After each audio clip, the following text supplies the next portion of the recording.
الحمد للہ رب العالمین والصلاة والسلام علی خاتم النبیین اما بعد فاعوذ باللہ من الشیطان الرجیم بسم اللہ الرحمن الرحیم وَإِذْ أَخَذْنَا مِيثَاقَكُمْ لَا تَسْفِكُونَ دِمَاءَكُمْ وَلَا تُخْرِجُونَ أَنفُسَكُمْ مِنْ دِيَارِكُمْ ثُمَّ أَقْرَرْتُمْ وَأَنْتُمْ تَشْهَدُونَ۔ ترجمہ: اور یاد کرو جب ہم نے تم سے عہد لیا کہ آپس میں کسی کا خون نہ بہانا اور اپنے لوگوں کو اپنی بستیوں سے نہ نکالنا، پھر تم نے اقرار بھی کر لیا اور تم خود اس کے گواہ ہو۔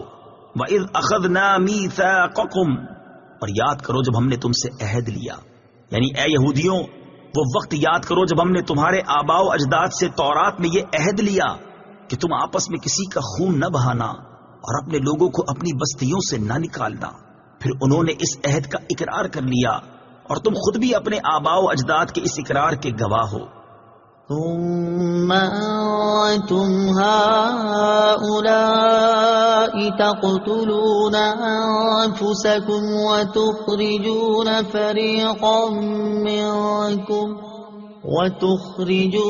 فريقا منكم من ديارهم تظاهرون عليهم بالإثم والعدوان وإن يأتوكم أسارى تفادوهم وهو محرم عليكم إخراجهم أفتؤمنون ببعض الكتاب وتكفرون ببعض فما جزاء من يفعل ذلك منكم إلا خزي في الحياة الدنيا ويوم القيامة يردون إلى أشد العذاب وما الله بغافل عما تعملون أولئك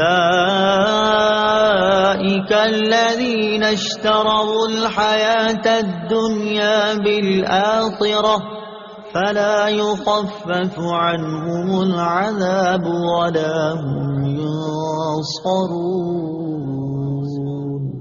ترجمہ: پھر یہ تم ہی ہو جو اپنے لوگوں کو قتل بھی کرنے لگے اور اپنے میں سے ایک گروہ کو ان کے وطن سے بھی نکالنے لگے۔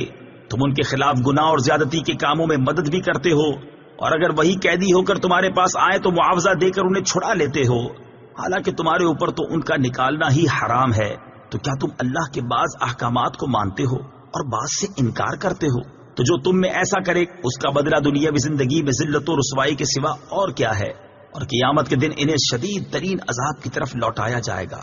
اور اللہ تمہارے اعمال سے بے خبر نہیں۔ یہی وہ لوگ ہیں جنہوں نے آخرت کے بدلے دنیا کی زندگی خرید لی، تو ان سے نہ تو عذاب ہلکا کیا جائے گا اور نہ ہی ان کی مدد کی جائے گی۔ ثم انتم ہؤلاء، پھر یہ جو تم ہو، تفسیر صراط الجنان میں ہے۔ اس آیت میں حضور پرنور صلی اللہ تعالی علیہ وسلم کے مقدس زمانے میں موجود یہودیوں کے عجیب و غریب طرز عمل کا بیان ہے۔ اس کا پس منظر یہ ہے کہ تورات میں بنی اسرائیل کو 3 حکم دیے گئے تھے۔ نمبر 1، ایک دوسرے کو قتل نہ کرنا۔ نمبر 2، ایک دوسرے کو جلا وطن نہ کرنا۔ نمبر 3، اگر وہ اپنی قوم کی کسی مرد یا عورت کو اس حال میں پائیں کہ اسے غلام یا لونڈی بنا لیا گیا ہے تو اسے خرید کر آزاد کر دیں۔ نسل در نسل یہ عہد چلتا رہا، یہاں تک کہ مدینہ منورہ کے گرد و نواح میں آباد یہودیوں کے 2 قبائل بنی قریظہ اور بنی نذیر میں منتقل ہوا۔ اس وقت مدینہ شریف میں مشرکوں کے 2 قبیلے اوس اور خزرج رہتے تھے۔ بنی قریظہ اوس قبیلے کے حلیف تھے اور بنی نذیر خزرج قبیلے کے حلیف تھے، اور ہر ایک قبیلے نے اپنے حلیف کے سامنے قسم اٹھا رکھی تھی کہ اگر ہم میں سے کسی پر کوئی حملہ آور ہوا تو دوسرا اس کی مدد کرے گا۔ جب اوس اور خزرج کے درمیان جنگ ہوئی تو بنی قریظہ اوس کی اور بنی نذیر خزرج کی مدد کے لیے آتے تھے اور اپنے حلیف کے ساتھ ہو کر آپس میں ایک دوسرے پر تلوار چلاتے، اور بنی قریظہ بنی نذیر کو اور وہ بنی قریظہ کو قتل کرتے، ان کے گھر ویران کر دیتے اور انہیں ان کی رہائش گاہوں سے نکال دیتے تھے۔ لیکن جب ان کی قوم کے لوگوں کو ان کے حلیف قید کر لیتے تو وہ ان کو مال دے کر چھڑا لیتے تھے۔ مثلا اگر بنی نذیر کا کوئی شخص اوس قبیلے کے ہاتھ میں گرفتار ہوتا تو بنی قریظہ اوس قبیلے کو مالی معاوضہ دے کر اس کو چھڑا لیتے، حالانکہ اگر وہی شخص لڑائی کے وقت ان کے ہاتھ آ جاتا تو اسے قتل کرنے میں ہرگز دریغ نہ کرتے تھے۔ لوگوں نے ان سے کہا کہ تم بھی عجیب لوگ ہو کہ ایک دوسرے کو قتل بھی کرتے ہو اور فدیہ دے کر چھڑا بھی لیتے ہو۔ یہودیوں نے کہا ہمیں تورات میں یہ حکم دیا گیا ہے کہ ہم اپنے قیدیوں کو فدیہ دے کر چھڑا لیں۔ اس پر ان سے کہا گیا کہ پھر تم ایک دوسرے کو قتل کیوں کرتے ہو، حالانکہ تورات میں تمہیں اس چیز سے بھی تو منع کیا گیا ہے۔ یہودیوں نے کہا جنگ کے دوران ایک دوسرے کو قتل کرنے سے اگرچہ ہمارا اللہ تعالیٰ کے ساتھ کیا ہوا عہد ٹوٹ جاتا ہے، لیکن ہمیں اس بات سے شرم آتی ہے کہ ہمارے حلیف ذلیل ہوں، کیونکہ اگر ہم نے ایک دوسرے کو قتل اور جلا وطن نہ کیا تو اس میں ہمارے حلیفوں کی ذلت ہے، اور چونکہ فدیہ دے کر چھڑا لینے میں ان کی ذلت نہیں ہے اس لیے ہم اس عہد کو پورا کر دیتے ہیں۔ یہودیوں کی حرکت پر انہیں اس آیت میں ملامت کی جا رہی ہے کہ جب تم نے اپنوں کی خون ریزی نہ کرنے، ان کو بستیوں سے نہ نکالنے اور ان کے اسیروں کو چھڑانے کا عہد کیا تھا، تو یہ کیا دو رنگی ہے کہ تم ایک دوسرے کو قتل اور جلا وطن کرنے میں تو ہرگز دریغ نہیں کرتے، اور جب کوئی گرفتار ہو جائے تو اسے فدیہ دے کر چھڑا لیتے ہو۔ اور جن باتوں کا تم نے عہد کیا تھا ان میں سے کچھ باتوں کو ماننا اور کچھ کو نہ ماننا کیا معنی رکھتا ہے؟ جب تم ایک دوسرے کو قتل اور جلا وطن کرنے سے باز نہ رہے تو تم نے عہد شکنی کی اور حرام کے مرتکب ہوئے۔ افتؤمنون ببعض الکتاب، کیا کتاب کے کچھ حصے پر ایمان رکھتے ہو؟ تفسیر صراط الجنان میں ہے بنی اسرائیل کا عملی ایمان ناقص تھا کہ کچھ حصے پر عمل کرتے تھے اور کچھ پر نہیں۔ اس پر فرمایا گیا کہ کیا تم کتاب کے کچھ حصے پر ایمان رکھتے ہو اور کچھ سے انکار کرتے ہو؟ اس آیت سے معلوم ہوا کہ شریعت کے تمام احکام پر ایمان رکھنا ضروری ہے اور تمام ضروری احکام پر عمل کرنا بھی ضروری ہے۔ کوئی شخص کسی وقت بھی شریعت کی پابندی سے آزاد نہیں ہو سکتا، اور خود کو طریقت کا نام لے کر یا کسی بھی طریقے سے شریعت سے آزاد کہنے والے کافر ہیں۔ اس کی تفصیل جاننے کے لیے فتاوی رضویہ کی 21ویں جلد میں موجود اعلیٰ حضرت رحمت اللہ تعالی علیہ کی کتاب مقال العرفاء باعزاز شرع و علماء، علماء اور شریعت کی عظمت پر اہل معرفت کا کلام کا مطالعہ فرمائے۔ یاد رہے کہ عظمت توحید کو ماننا لیکن عظمت رسالت سے انکار کرنا بھی اسی زمرے میں آتا ہے کہ کیا تم کتاب کے کچھ حصے کو مانتے ہو اور کچھ حصے کا انکار کرتے ہو۔ خزی فی الحیات الدنیا، دنیا کی زندگی میں رسوائی۔ تفسیر صراط الجنان میں ہے بنی اسرائیل کی دنیا میں تو یہ رسوائی ہوئی کہ بنی قریظہ 3 ہجری میں مارے گئے اور بنی نذیر اس سے پہلے ہی جلا وطن کر دیے گئے۔ اس سے معلوم ہوا کہ کسی کی طرفداری میں دین کی مخالفت کرنا اخروی عذاب کے علاوہ دنیا میں بھی ذلت و رسوائی کا باعث ہوتا ہے۔ دنیا کے بڑے بڑے معاملات کو اس آیت کے تحت دیکھا جا سکتا ہے۔ نیز یہ بھی معلوم ہوا کہ کبھی گناہوں کی شامت سے دنیاوی آفات بھی آ جاتی ہیں۔ وَمَا اللَّهُ بِغَافِلٍ، اور اللہ غافل نہیں۔ تفسیر صراط الجنان میں ہے اس طرح کی آیات جن میں یہ مفہوم ہو کہ اللہ تعالیٰ تمہارے اعمال سے غافل نہیں، ان میں نافرمانوں کے لیے شدید وعید ہوتی ہے کہ اللہ تعالیٰ تمہارے افعال سے بے خبر نہیں ہے، تمہاری نافرمانیوں پر شدید عذاب دے گا۔ یوں ہی ایسی آیات میں مومنین اور صالحین کے لیے خوشخبری ہوتی ہے کہ انہیں اعمال حسنہ کی بہترین جزا ملے گی۔ وَلَقَدْ آتَيْنَا مُوسَى الْكِتَابَ وَقَفَّيْنَا مِن بَعْدِهِ بِالرُّسُلِ وَآتَيْنَا عِيسَى ابْنَ مَرْيَمَ الْبَيِّنَاتِ وَأَيَّدْنَاهُ بِرُوحِ الْقُدُسِ أَفَكُلَّمَا جَاءَكُمْ رَسُولٌ بِمَا لَا تَهْوَىٰ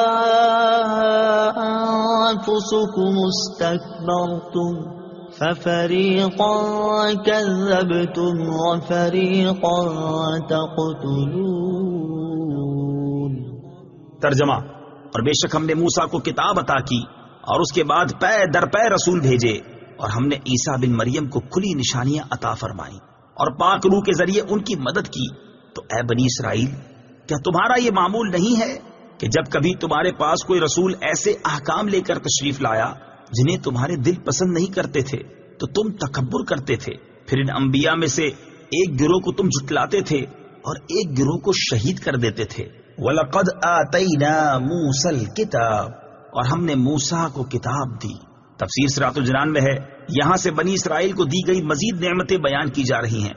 اس آیت میں کتاب سے توریت مراد ہے، جس میں اللہ تعالیٰ کے تمام عہد مذکور تھے۔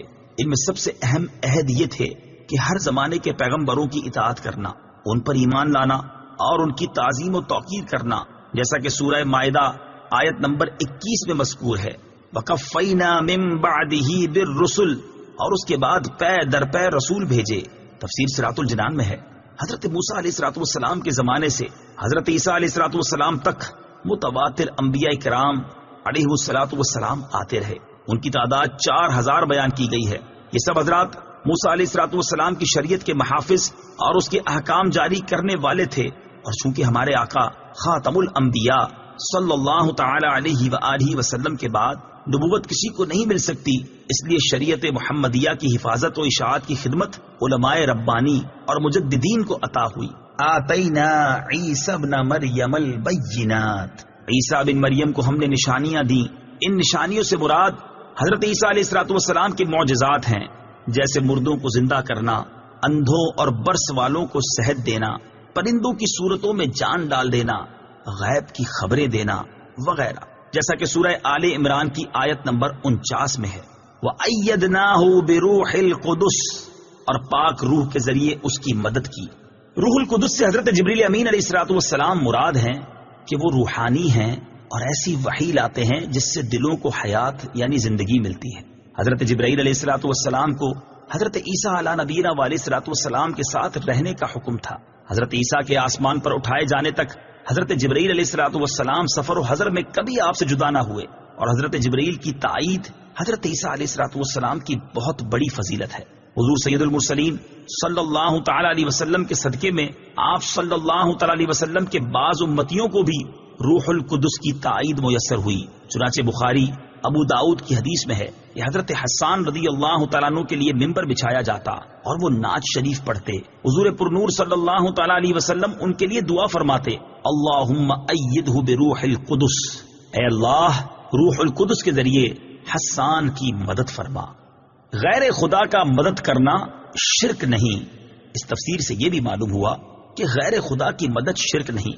اللہ تعالیٰ نے حضرت عیسیٰ علیہ الصلوۃ والسلام کی مدد حضرت جبرائیل علیہ الصلوۃ والسلام کے ذریعے فرمائی، اور جب حضرت جبرائیل مدد کر سکتے ہیں تو حضور پرنور صلی اللہ تعالی علیہ وسلم بھی اللہ تعالیٰ کی عطا کی ہوئی طاقت و قدرت سے یقیناً مدد فرما سکتے ہیں.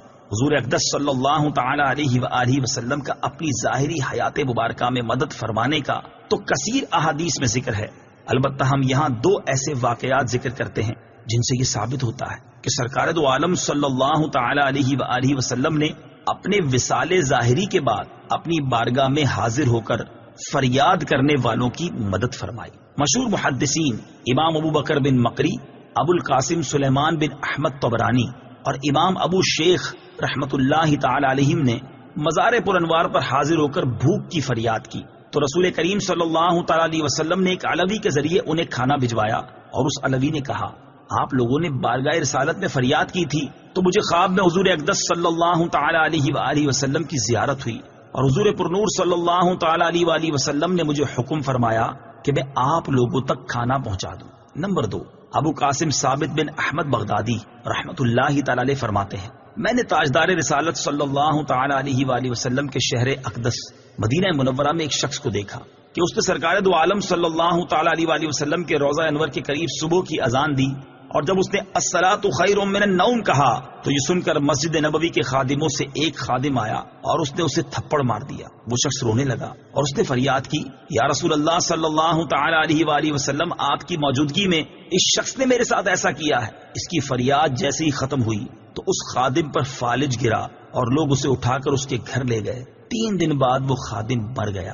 یاد رہے علامہ نور الدین علی بن احمد سمہودی رحمت اللہ تعالی علیہ نے اپنی مشہور کتاب وفاء الوفا باخبار دار المصطفیٰ کے 4تھے حصے میں صحابہ کرام رضی اللہ تعالی عنہم اور اولیاء الزام رحمت اللہ تعالی علیہم کے ایسے کئی واقعات بیان فرمائے ہیں جن میں یہ ذکر ہے کہ انہوں نے سید المرسلین صلی اللہ تعالی علیہ وآلہ وسلم کے روضہ انور پر حاضر ہو کر اپنی حاجت بیان کی، اور رسول کریم صلی اللہ تعالی علیہ وسلم نے ان کی مدد کرتے ہوئے ان کی حاجت پوری فرما دی. اور امام محمد بن موسیٰ بن نعمان رحمت اللہ تعالی علیہ نے تو اس موضوع پر مصباح الظلام فی المستغیثین بخیر الانام کے نام سے باقاعدہ ایک کتاب بھی لکھی ہے. لا تہوا انفسکم، تمہارے دل پسند نہیں کرتے. تفسیر صراط الجنان میں ہے یہودی لوگ پیغمبروں کے احکام اپنی خواہشوں کے خلاف پا کر انہیں جھٹلاتے اور موقع پاتے تو ان انبیاء کرام علیہ الصلوۃ والسلام کو قتل کر ڈالتے تھے، جیسا کہ انہوں نے حضرت زکریا علیہ الصلوۃ والسلام، حضرت یحییٰ علی نبینا علیہ الصلوۃ والسلام اور ان کے علاوہ بہت سے انبیاء کرام کو شہید کیا، حتیٰ کہ ہمارے آقا علیہ الصلوۃ والسلام کے بھی در پہ رہے۔ کبھی آپ صلی اللہ تعالی علیہ وآلہ وسلم پر جادو کیا، کبھی زہر دیا، اور ان کے علاوہ آپ علیہ الصلوۃ والسلام کو شہید کرنے کے لیے طرح طرح کے فریب کرتے رہے۔ آیت سے یہ بھی معلوم ہوا کہ احکام الہی پر اپنی خواہشات کو ترجیح دینا یہودیوں کا، جبکہ حکم الہی کے سامنے اپنے نفس کو کچل دینا کامل الایمان لوگوں کی نشانی ہے۔ صدق اللہ العظیم۔